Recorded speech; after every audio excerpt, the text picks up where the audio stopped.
Hello, everyone, and welcome back to our journey through the Bible.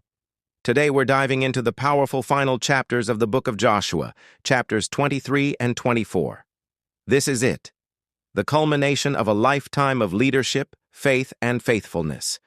It's Joshua's farewell address, and it is packed with wisdom that is just as relevant for us today as it was for the Israelites thousands of years ago. So, picture this. Joshua is old. He's seen it all. He led the Israelites across the Jordan, watched the walls of Jericho fall, and guided the people as they settled into the land God had promised them. Now at the end of his life, he gathers all of Israel, the elders, the leaders, the judges, and the officials. He's not here to talk about military strategy anymore. He's here to talk about the heart. He starts in chapter 23 by reminding them of everything God has done.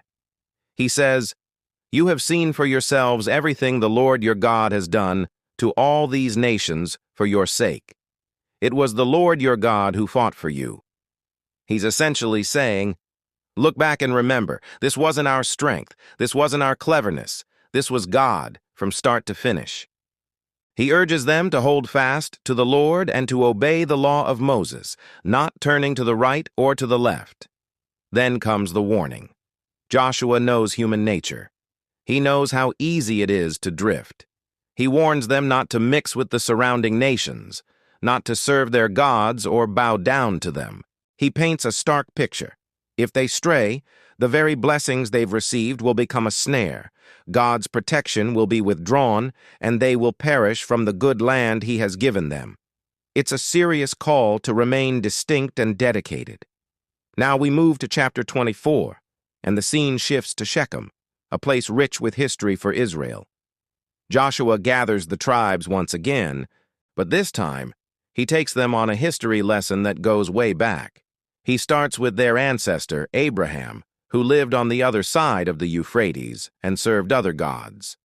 Joshua recounts God's call to Abraham, the journey of Isaac and Jacob, the time in Egypt, the miraculous exodus with Moses and Aaron, the wilderness wanderings, and finally the conquest of the promised land. He's building a case, piece by piece, showing them God's unwavering faithfulness through generations of their history.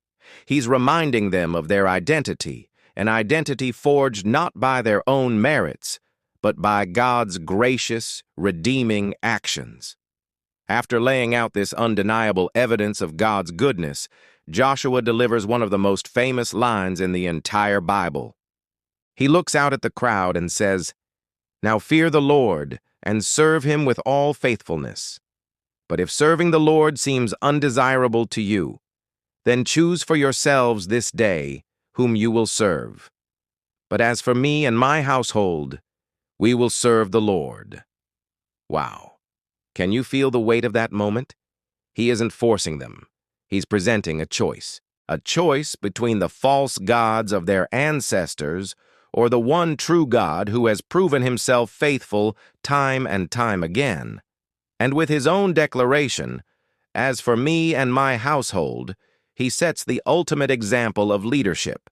He makes his own commitment public and personal. The people respond with enthusiasm. They declare, "Far be it from us to forsake the Lord to serve other gods. It was the Lord our God himself who brought us and our parents up out of Egypt." They renew their covenant with God, and Joshua sets up a large stone as a witness to their promise, a physical reminder of the commitment they made that day.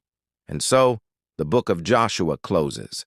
Joshua dies at the age of 110, a faithful servant to the end. His final act wasn't a battle, but a call to remember and to choose. He leaves behind a legacy of faith and a challenge that echoes through the ages. Whom will you serve? It's a question we all must answer. Thank you so much for joining me today to explore these incredible chapters. If this story inspired you, please give this video a like and hit that subscribe button so you don't miss our next study. See you on the next book.